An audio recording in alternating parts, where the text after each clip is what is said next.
بسم اللہ الرحمن الرحیم۔ السلام علیکم ورحمۃ اللہ وبرکاتہ۔ معزز سامعین کرام، آج جو وظیفہ لے کر حاضر ہوا ہوں انتہائی نایاب وظیفہ ہے۔ آقا کائنات محمد مصطفیٰ صلی اللہ علیہ وسلم نے اللہ کی قسم کھائی اور پھر فرمایا کہ میری امت سخت پریشانی میں یہ آیت پڑھے، پہاڑ بھی اپنی جگہ سے ہٹ جائے گا، یعنی پہاڑ بھی ان کو راستے دے گا۔ قرآن تو سارے کا سارا ایسا ہے جو شفا ہے۔ قرآن کے اندر تو شفا ہی شفا ہے، اور قرآن کے ذریعے سے اپنے مسائل کو انسان حل کروا سکتا ہے۔ لیکن یقین ہو، عقیدہ ہو، اکثر لوگ باتوں باتوں میں عمل کرنا شروع کر دیتے ہیں، وظائف کرنا شروع کر دیتے ہیں، پھر کہتے ہیں وظیفہ اثر نہیں کرتا، یا وظیفہ کرنے سے پہلے ان کے دل میں وسواس آتے ہیں کہ یار میں نے یہ وظیفہ کیا، وہ وظیفہ کیا، وہ وظیفہ، اب ان وظائف نے کچھ اثر نہیں کیا، تو اب یہ کیسے یہ وظیفہ اثر کرے گا؟ معزز سامعین کرام، تو ایسا دل میں مت سوچیے گا، صرف اللہ کی طرف متوجہ ہو کر آپ نے عمل کرنا ہے۔ انڈیا سے ایک بھائی کا ایمان افروز واقعہ بھی آپ کو سناؤں گا، پہلے آپ کو اس وظیفے کی طرف تو آپ کی توجہ دلا دوں۔ معزز سامعین کرام، قرآن پاک کی کوئی بھی ایسی آیت نہیں ہے جس کو آپ اپنا معمول بنا لو تو وہ آپ کو دنیا کی مشکلات سے نہ نکال سکے۔ قرآن پورے کا پورا شفا ہے اور پورے کا پورا انسان کے لیے رہنمائی ہے، اور آج لمحہ فکریہ یہ ہے کہ ہم نے قرآن کو پس پشت ڈال دیا اور ہم کہتے ہیں مسائل حل ہو جائیں، ایسا نہیں ہو سکتا۔ معزز سامعین کرام، تو آپ نے یہ آیت جو ہم ابھی آپ کو ویڈیو میں بتائیں گے، اس کو اپنے پاس مضبوطی کے ساتھ تھامے رکھنا ہے اور زندگی کا معمول بنا لیں۔ زندگی کا معمول بنا لیا تو 7 نسلیں بھی آپ کے اس رزق کو ختم نہیں کر سکیں گی۔ 7 نسلوں میں ایسی خوشحالی آئے گی کہ کبھی ان میں جو ہے لڑائی جھگڑا نہیں ہوگا۔ معزز سامعین کرام، ایسا عمدہ وظیفہ ہے، لیکن شرط یہ ہے کہ اس وظیفے کو اس کی نہج پر کیا جائے۔ تو وظیفہ بتانے سے پہلے اگر آپ ہمارے چینل پہ پہلی مرتبہ ہیں تو چینل کو سبسکرائب کر دیں، اور کمنٹ سیکشن میں آمین لکھنا تو نہ بھولیے گا۔ ویڈیو کو لائک کر دیجئے، آپ کی ایک لائک سے ہمارا حوصلہ بڑھ جاتا ہے۔ معزز سامعین کرام، چلتے ہیں آج کے اس عمل کی طرف۔ سب سے پہلے آپ نے مرد عورت کے لیے کر سکتا ہے، عورت مرد کے لیے اس عمل کو کر سکتی ہے، اور میاں بیوی کے لیے، بیوی میاں کے لیے، ہر کوئی دوسرے کے لیے کر سکتا ہے۔ معزز سامعین کرام، اس کے بعد آپ ہر جگہ اس عمل کو کر سکتے ہیں، ہر وقت آپ اس عمل کو کر سکتے ہیں، جگہ کی کوئی قید نہیں، وقت کی کوئی قید نہیں ہے۔ اور تیسری بات کہ باوضو ہو جانا ہے، پاک صاف ہو جانا ہے۔ جب آپ پاک صاف ہو جائیں گے، اس کے بعد آپ نے 3 بار تعوذ پڑھنا ہے۔ اعوذ باللہ من الشیطان الرجیم، 3 بار پڑھنا ہے، اور 3 ہی بار بسم اللہ پڑھنی۔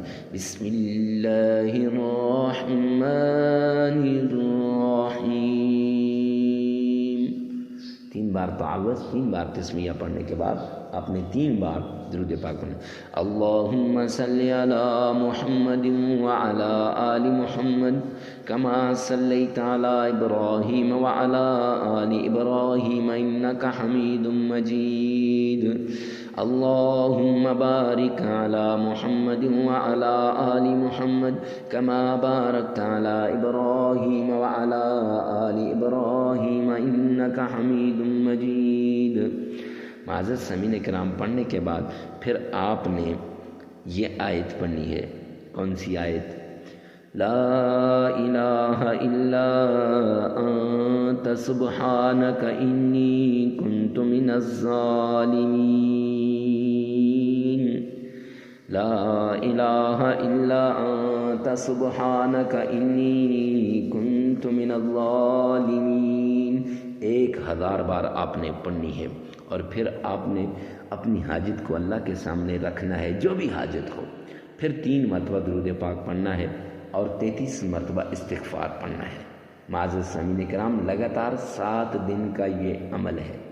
اب انڈیا کے اندر ایک بھائی بتاتے ہیں، بڑے پریشان حال تھا، بڑی تنگ دستی تھی، بڑے کب کھانے پینے کے لیے کچھ بھی نہیں تھا، جب میں نے مولوی صاحب آپ کے پاس آیا، مفتی صاحب آپ کے پاس آیا، میرے گھر میں کھانے کے لیے کچھ نہ تھا، میرے بچے رو رہے تھے، عید بھی آنے والی تھی، آپ کے پاس آیا تو آپ سے کہا کوئی عمل بتا دیجئے، آپ نے یہ عمل بتایا، لا الہ الا انت سبحانک انی کنت من الظالمین۔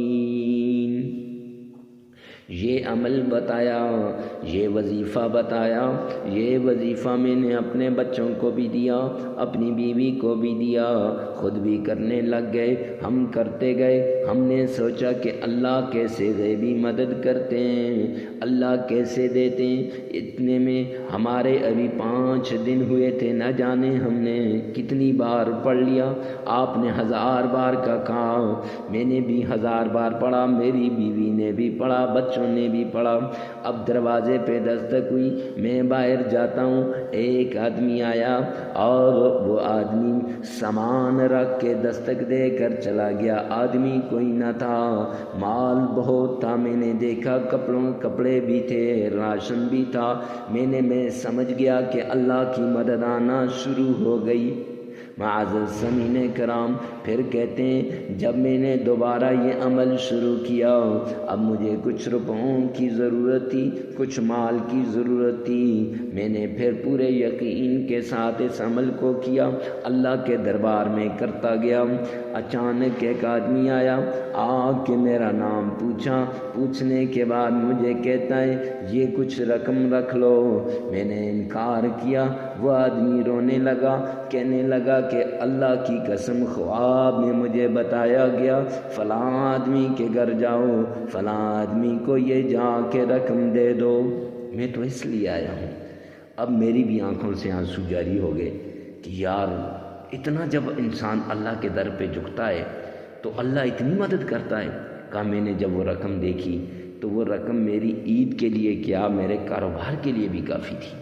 معزز سامعین کرام، اس نے رقم کا رائٹ فگر مجھے نہیں بتایا کہ کتنی تھی، لیکن کہتا اتنی تھی حضرت کہ میرا کاروبار بھی اس میں چل سکتا تھا، میرا گھر بھی بن سکتا تھا، بہت کچھ ہو سکتا تھا۔